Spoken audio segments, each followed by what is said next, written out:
Madam President, so many are still grieving from the atrocious killing of 17 people in the high school in Florida.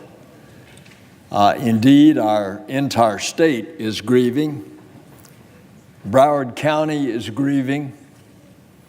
Parkland is grieving. I think you're going to find on March the 24th in the rallies and the marches that will occur in 500 cities around this country, and will have a focus of the main one in Washington. I think you're going to find that a lot of people are grieving, because a lot of people all across this country have been touched by these massacres that continue to occur, starting over almost 3 decades ago in Columbine, in Colorado.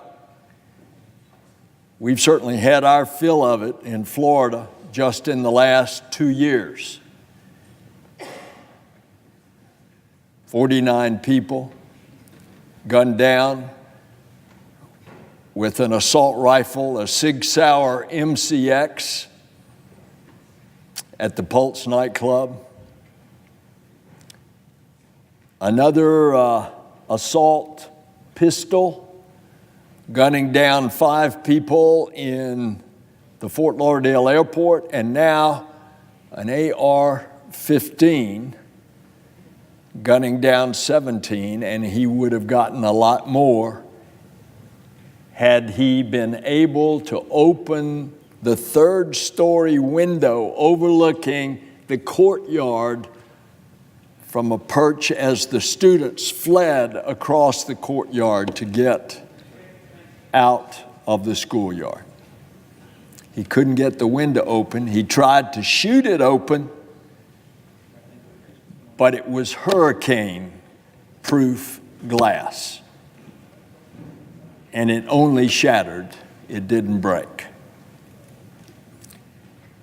And now it's been almost 1 month since the tragic shooting. 14 of the 17 are students, 3 adults. Those 17 families are certainly grieving, and we've seen in the last few weeks many of the parents, the students, the families, the community leaders stand up to say that enough is enough, and they're asking us, the U.S. Congress, to enact meaningful legislation to reduce gun violence. So the action starts in Tallahassee, and the students go up there while the state legislature is still in session. They talk about common sense solutions, such as enacting a universal background check in the purchase of a gun. Don't let there be a gun show loophole or a private transaction loophole. Don't let there be an order on the internet loophole. Universal background checks that would bring in mental problems, that would bring in, if you've been on the terrorist watch list, that would bring in, of course, a criminal record, but also mentally adjudicated records. Universal background checks in the acquisition of a gun, particularly an assault rifle. But we can't get that passed here, because some folks aren't listening. Take, for example, what was said in the White House just last night.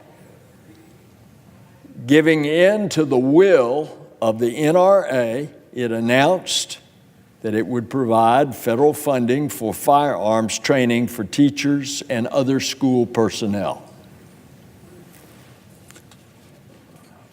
Well, Madam President, this senator thinks that arming teachers is a terrible idea. It's not what the students are asking for. It's not what the teachers are asking for. It's not what the American people want us to do. And just last week, the Florida legislature passed and the governor signed into law a bill, a watered down version, but it still is arming school personnel. And it falls short on what is really needed to reduce gun violence and especially the massacres that are occurring. While what Florida has done is a step in the right direction, particularly with regard to mandating 3-day waiting periods in the purchase of an assault rifle, we're far from where we need to be in addressing gun violence if we're talking about putting more guns in our schools, and if, as the president suggested last night, that we arm teachers. The teachers don't want it. And I can tell you who else doesn't want it.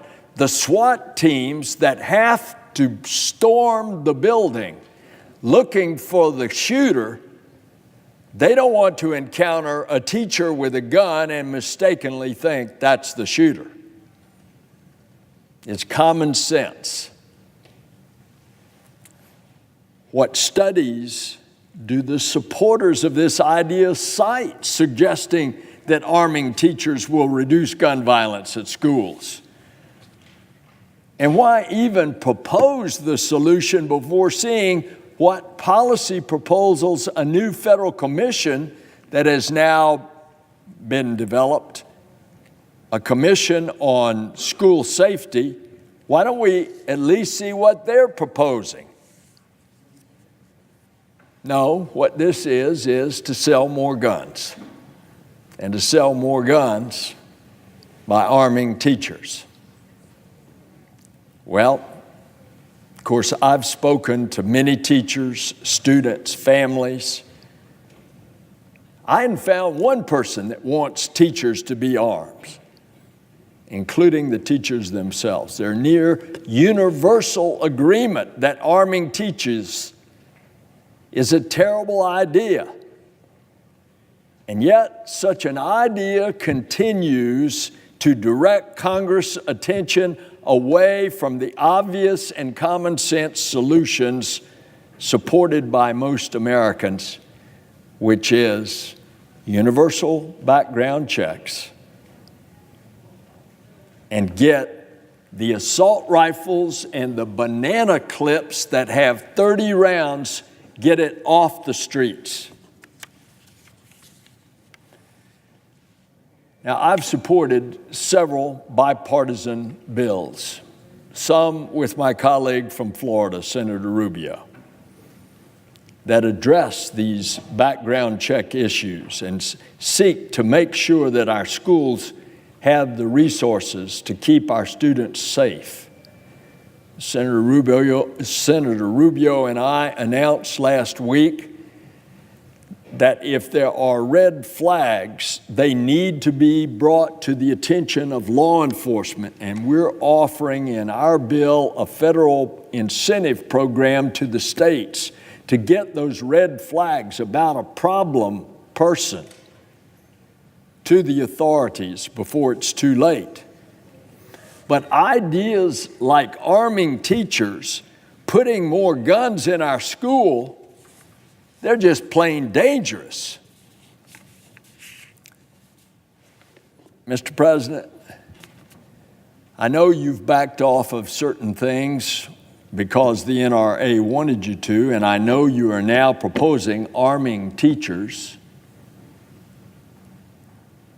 Let's get down to some real common sense solutions. Let's work on how you prevent those assault weapons from getting into the wrong hands and stop the massacres that continue to plague this country. The people of America want no less. Mr. President, I yield the floor.